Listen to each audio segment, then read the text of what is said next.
संपूर्ण विष्णु पुराण प्रथम अंश का 17वां व 18वां अध्याय।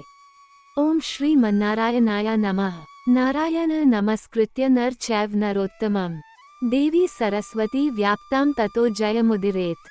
श्री विष्णु पुराण प्रथम अंश 17वां अध्याय। हिरण्यकशिपु का दिग्विजय और प्रहलाद चरित।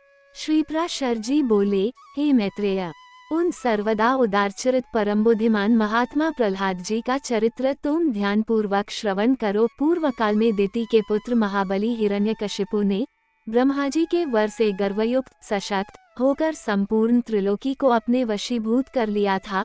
वह दैत्य इंद्रपद का भोग करता था। वह महान असुर स्वयं ही सूर्य, वायु, अग्नि, वरुण और चंद्रमा बना हुआ था। वह स्वयं ही कुबेर और यमराज भी था और वह असुर स्वयं ही संपूर्ण यज्ञ भागों का भोगता था। ये मुनिसतम, उसके भय से देवगण स्वर्ग को छोड़कर मनुष्य शरीर धारण कर भूमंडल में विचरते रहते थे। इस प्रकार संपूर्ण त्रिलोकी को जीतकर त्रिभुवन के वैभव से गर्वित हुआ और गंधर्वों से अपनी स्तुति सुनता हुआ वह अपने अभीष्ट भोगों को भोगता था।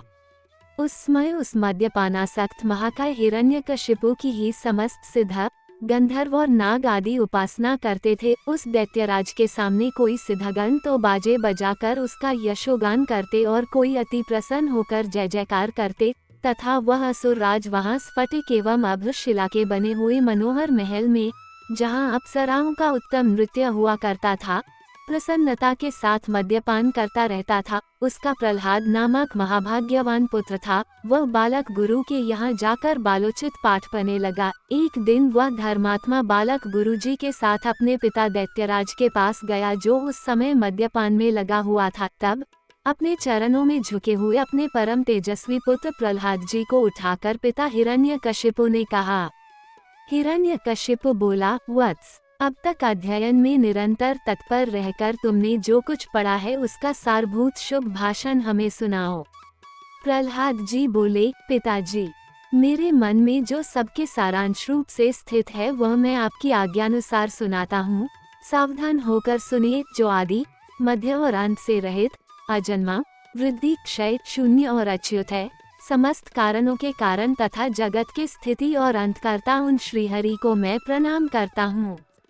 श्री पराशर जी बोले, ये सुन दैत्यराज हिरण्यकशिपु ने क्रोध से नेत्र लाल कर प्रहलाद के गुरु की ओर देखकर कांपते हुए ओठों से कहा। हिरण्यकशिपु बोला, रे दुर्बुद्धि ब्राह्मण अधम, यह क्या तूने मेरी अवज्ञा कर इस बालक को मेरे विपक्षी की स्तुति से युक्त असार शिक्षा दी है। गुरुजी ने कहा, दैत्यराज, आपको क्रोध के वशीभूत न होना चाहिए। आपका ये पुत्र मेरी सिखाई हुई बात नहीं कह रहा है। हिरण्यकशिपु बोला, बेटा प्रहलाद, बताऊं तो तुमको ये शिक्षा किसने दी है? तुम्हारे गुरु जो कहते हैं कि मैंने तो इसे ऐसा उपदेश दिया नहीं है।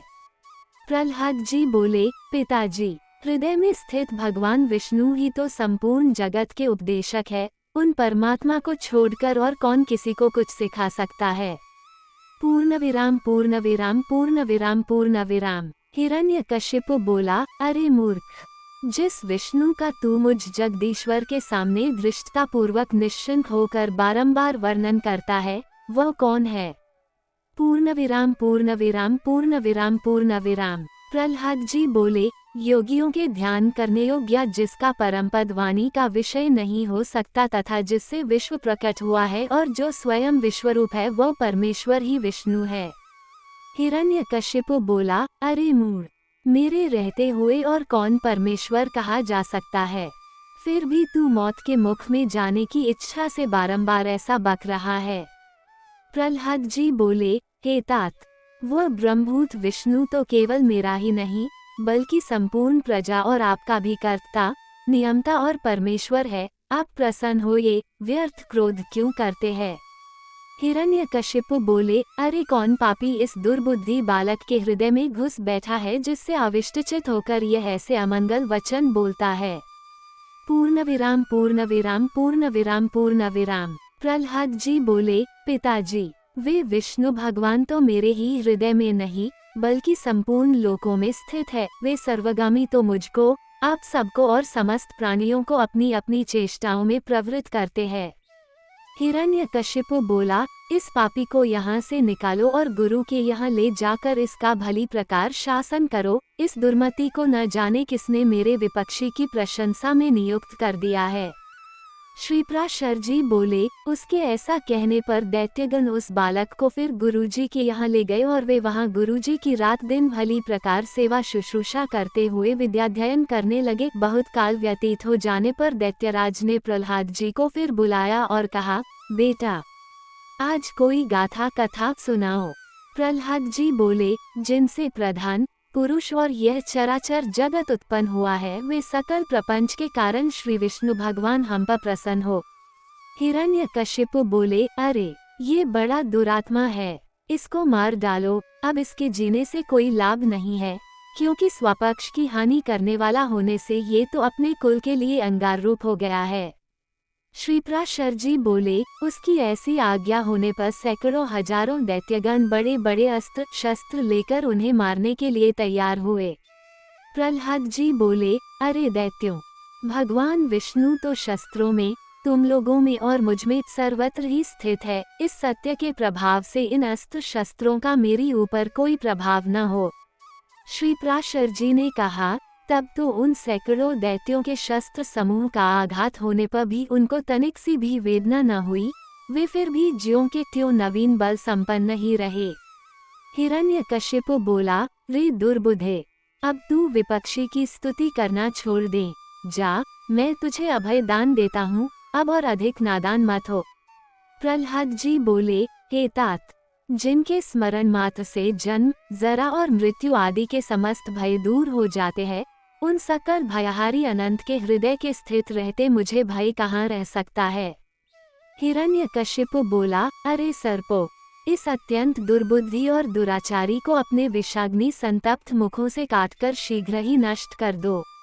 अधिष्ठाता आत्मा तो नित्य है, उसमें ही कोई धर्म नहीं है। जो मनुष्य ऐसी दुराशाओं से विक्षिप्त रहता है कि अभी मैं बालक हूँ इसलिए इच्छानुसार खेल कूद लूँ, युवावस्था प्राप्त होने पर कल्याण साधन का यत्न करूँगा, फिर युवा होने पर कहता है कि अभी तो मैं युवा हूँ, बुढ़ापे में आत्मकल्याण कर लूँगा, और वृद्ध होने पर सोचता है कि अब मैं बूढ़ा हो गया, अब तो मेरी इंद्रियां अपने कर्मों में प्रवृत्त ही नहीं होती, शरीर के शिथिल हो जाने पर अब मैं क्या कर सकता हूँ।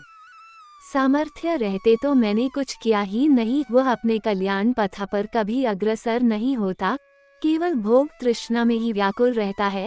मूर्ख लोग अपनी बाल्यावस्था में खेल कूद में लगे रहते हैं, युवावस्था में विषयों में फंस जाते हैं और बुढ़ापा आने पर उसे असमर्थता के कारण व्यर्थ ही काटते हैं। इसलिए विवेकी पुरुष को चाहिए कि देह की बाल्य, यौवन और वृद्ध आदि अवस्थाओं की अपेक्षा न करके बाल्यावस्था में ही अपने कल्याण का यत्न करें। मैंने तुम लोगों से जो कुछ कहा है उसे यदि तुम मिथ्या नहीं समझते तो मेरी प्रसन्नता के लिए ही बंधन को छुटाने वाले श्री विष्णु भगवान का स्मरण करो। उनका स्मरण करने में परिश्रम भी क्या है, और स्मरण मात्र से ही वे अति शुभ फल देते हैं तथा रात दिन उन्हीं का स्मरण करने वालों का पाप भी नष्ट हो जाता है। उन सर्वभूतस्थ प्रभु में तुम्हारी बुद्धि अहनिश लगी रहे और उनमें निरंतर तुम्हारा प्रेम बढ़े, इस प्रकार तुम्हारे समस्त क्लेश दूर हो जाएंगे। जबकि यह सभी संसार तापत्रया से दग्धा हो रहा है तो इन बेचारे शोचनीय जीवों से कौन बुद्धिमान द्वेष करेगा। यदि और जीव तो आनंद में है, मैं ही परम शक्तिहीन हूँ, तब भी प्रसन्न ही होना चाहिए, क्योंकि द्वेष का फल तो दुख रूप ही है। यदि कोई प्राणी वैरभाव से द्वेष भी करे तो विचारवानों के लिए तो वे अहो ये महामोह से व्याप्त है, इस प्रकार अत्यंत शोचनीय ही है। हे दैत्यगण, ये मैंने भिन्न दृष्टि वालों के विकल्प कहे, अब उनका समन्वय पूर्वक संक्षिप्त विचार सुनो। ये संपूर्ण जगत सर्वभूतमय भगवान विष्णु का विस्तार है, अतः विचक्षण पुरुषों को इसे आत्मा के समान अभेद रूप से देखना चाहिए। इसलिए दैत्य भाव को छोड़कर हम और तुम ऐसा यत्न करें जिससे शांति लाभ कर सके। जो अग्नि, सूर्य, चंद्रमा, वायु, मेघ, वरुण, सिद्ध, राक्षस, यक्ष, दैत्यराज, सर्प, किन्न, मनुष्य, पशु और अपने दोषों से तथा ज्वर, नेत्र रोग, अतिसार, प्लीहा और गुल्म आदि रोगों से एवं द्वेष, ईर्ष्या, मत्सर, राग, लोभ और किसी अन्य भाव से भी कभी क्षीण नहीं होती, और जो सर्वदा अत्यंत निर्मल है उसे मनुष्य अमला स्वरूप श्री केशव में मनोनिवेश करने से प्राप्त कर लेता है। हे दैत्यों, मैं आग्रहपूर्वक कहता हूँ, तुम इस असार संसार के विषयों में कभी संतुष्ट मत होना। तुम सर्वत्र समदृष्टि करो, क्योंकि समता ही श्री अच्युत की आराधना है। उन अच्युत के प्रसन्न होने पर फिर संसार में दुर्लभ ही क्या है। तुम धर्म, अर्थ और काम की इच्छा कभी ना करना, वे तो अत्यंत तुच्छ है। उसे ब्रह्मरूप महावृक्ष का आश्रय लेने पर तो संदेह मोक्षरूप महाफल प्राप्त कर लोगे। इति श्री विष्णु पुराणे प्रथमेशे सप्तदशोऽध्यायः संपूर्ण।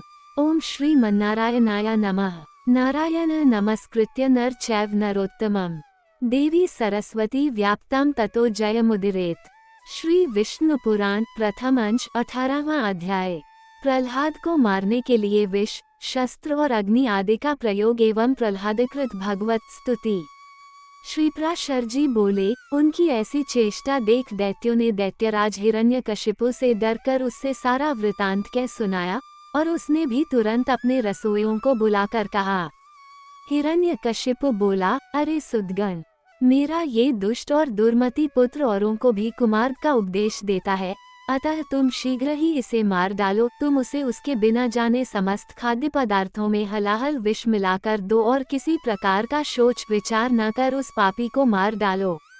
श्री पराशर जी बोले, तब उन रसोइयों ने महात्मा प्रहलाद को, जैसी कि उनके पिता ने आज्ञा दी थी, उसी के अनुसार विष दे दिया। हे मैत्रेय, तब वे उस घोर हलाहल विष को भगवान नाम के उच्चारण से अभिमंत्रित कर अन्न के साथ खा गए, तथा भगवान नाम के प्रभाव से निस्तेज हुए उस विष को खाकर उसे बिना किसी विकार के पचाकर स्वस्थ चित्त से स्थित रहे। उस महान विष को पचा हुआ देख रसोइयों ने भय से व्याकुल हो हिरण्यकशिपु के पास जा उसे प्रणाम करके कहा। सूदगण बोले, हे दैत्यराज, हमने आपकी आज्ञा से अत्यंत तीक्ष्ण विष दिया था, तथापि आपके पुत्र प्रहलाद ने उसे अन्न के साथ पचा लिया। हिरण्यकशिपु बोला, हे पुरोहितगण, शीघ्रता करो, शीघ्रता करो, उसे नष्ट करने के लिए अब कृत्य उत्पन्न करो और देरी न करो। श्री पराशर जी बोले, तब पुरोहितों ने अति विनीत प्रहलाद से उसके पास जाकर शांतिपूर्वक कहा। पुरोहित बोले, हे आयुष्मान, तुम त्रिलोकी में विख्यात ब्रह्मा जी के कुल में उत्पन्न हुए हो और दैत्यराज हिरण्यकशिपु के पुत्र हो। तुम्हें देवता अनंत अथवा और भी किसी से क्या प्रयोजन है। तुम्हारे पिता तुम्हारे तथा संपूर्ण लोकों के आश्रय है और तुम भी ऐसे ही होंगे, इसलिए तुम यह विपक्ष की स्तुति करना छोड़ दो। तुम्हारे पिता सब प्रकार प्रशंसनीय है और वे ही समस्त गुरुओं में परम गुरु है। प्रहलाद जी बोले, हे महाभागगण, ये ठीक ही है। इस संपूर्ण त्रिलोकी में भगवान मरीचि का यह महान कुल अवश्य ही प्रशंसनीय है, इसमें कोई कुछ भी अन्यथा नहीं कह सकता। और मेरे पिताजी भी संपूर्ण जगत में बहुत बड़े पराक्रमी है, ये भी मैं जानता हूँ। ये बात भी बिल्कुल ठीक है, अन्यथा नहीं। और आपने जो कहा कि समस्त गुरुओं में पिता ही परम गुरु है, इसमें भी मुझे लेशमात्र संदेह नहीं है। पिताजी परम गुरु है और प्रयत्न पूर्वक पूजनीय है, इसमें कोई संदेह नहीं। और मेरे चित्त में भी यही विचार स्थित है कि मैं उनका कोई अपराध नहीं करूँगा। किंतु आपने जो ये कहा कि तुझे अनंत से क्या प्रयोजन है, सो ऐसी बात को भला कौन न्यायोचित कह सकता है। आपका ये कथन किसी भी तरह ठीक नहीं है। ऐसा कहकर वे उनका गौरव रखने के लिए चुप हो गए और फिर हंसकर कहने लगे, तुझे अनंत में क्या प्रयोजन है। इस विचार को धन्यवाद है। हे मेरे गुरुगण, आप कहते हैं कि तुझे अनंत से क्या प्रयोजन है। धन्यवाद है आपके इस विचार को। अच्छा, यदि आपको बुरा न लगे तो मुझे अनंत से जो प्रयोजन है सो सुनिए। धर्म, अर्थ, काम और मोक्ष, ये चार पुरुषार्थ कहे जाते हैं। ये चारों ही जिनसे सिद्ध होते हैं, उनसे क्या प्रयोजन। आपके इस कथन को क्या कहा जाए। उन अनंत से ही दक्ष और मरीचि आदि तथा अन्य ऋषिश्वरों को धर्म, किन्हीं अन्य मुनीश्वरों को अर्थ एवं अन्य किन्हीं को काम की प्राप्ति हुई है। किन्हीं अन्य महापुरुषों ने ज्ञान, ध्यान और समाधि के द्वारा उन्हीं के तत्व को जानकर अपने संसार बंधन को काटकर मोक्षपद प्राप्त किया है। अतः संपत्ति, ऐश्वर्य, महात्म्य, ज्ञान, संतति और कर्म तथा मोक्ष, इन सब की एकमात्र मूल श्रीहरि की आराधना ही उपार्जनीय है। हे द्विजगण, इस प्रकार जिनसे अर्थ, धर्म, काम और मोक्ष ये चारों ही फल प्राप्त होते हैं, उनके लिए भी आप ऐसा क्यों कहते हैं कि अनंत से तुझे क्या प्रयोजन है और बहुत कहने से क्या लाभ। आप लोग तो मेरे गुरु हैं, उचित अनुचित सभी कुछ कह सकते हैं और मुझे तो विचार भी बहुत ही कम है, इस विषय में अधिक क्या कहा जाए। सबके अंतःकरणों में स्थित एकमात्र वे ही संसार के स्वामी तथा उसके रचयिता, पालक और संहारक है, वे ही भोक्ता और भोज्य तथा वे ही एकमात्र जगदीश्वर है। हे गुरुगण, मैंने बाल्य भाव से यदि कुछ अनुचित कहा हो तो आप क्षमा करने। पुरोहितगण बोले, अरे बालक, हमने तो यह समझकर कि तू फिर ऐसी बात न कहेगा तुझे अग्नि में जलने से बचाया है, हम यह नहीं जानते थे कि तू ऐसा बुद्धिहीन है। रे दुर्मते, यदि तू हमारे कहने से अपने इस मोहमय आग्रह को नहीं छोड़ेगा तो हम तुझे नष्ट करने के लिए कृत्या उत्पन्न करेंगे। प्रहलाद जी बोले, कौन जीव किससे मारा जाता है और कौन किससे रक्षित होता है। शुभ और अशुभ आचरणों के द्वारा आत्मा स्वयं ही अपनी रक्षा और नाश करता है। कर्मों के कारण ही सब उत्पन्न होते हैं और कर्म ही उनकी शुभाशुभ गतियों के साधन है, इसलिए प्रयत्नपूर्वक शुभ कर्मों का ही आचरण करना चाहिए। श्री पराशर जी बोले, उनके ऐसा कहने पर उन दैत्यराज के पुरोहितों ने क्रोधित होकर अग्निशिखा के समान प्रज्वलित शरीर वाली कृत्या उत्पन्न कर दी। उस अति भयंकरी ने अपने पादाघात से पृथ्वी को कंपित करते हुए वहां प्रकट होकर बड़े क्रोध से प्रहलाद जी की छाती में त्रिशूल से प्रहार किया, किंतु उस बालक के वक्ष स्थल में लगते ही वह तेजो में त्रिशूल टूटकर पृथ्वी पर गिर पड़ा और वहां गिरने से भी उसके सैकड़ों टुकड़े हो गए। जिस हृदय से निरंतर अक्षुण्ण भाव से श्री हरि भगवान विराजते हैं, उसमें लगने से तो वज्र के भी टूक टूक हो जाते हैं, त्रिशूल की तो बात ही क्या है। पूर्ण विराम पूर्ण विराम पूर्ण विराम पूर्ण विराम। उन पापी पुरोहितों ने उस निष्पाप बालक पर कृत्या का प्रयोग किया था, इसलिए तुरंत ही उसने उन पर वार किया और स्वयं भी नष्ट हो गई। अपने गुरुओं को कृत्या द्वारा जलाए जाते देख महामति प्रहलाद, हे कृष्ण रक्षा करो, हे अनंत बचाओ, ऐसा कहते हुए उनकी ओर दौड़े। प्रहलाद जी कहने लगे, हे सर्वव्यापी, विश्वरूप, विश्वस्त्रष्टा जनार्दन, इन ब्राह्मणों की इस मंत्राग्नि रूप दूत से दुख से रक्षा करो। सर्वव्यापी जगत गुरु भगवान विष्णु सभी प्राणियों में व्याप्त है, इस सत्य के प्रभाव से ये पुरोहितगण जीवित हो जाएं।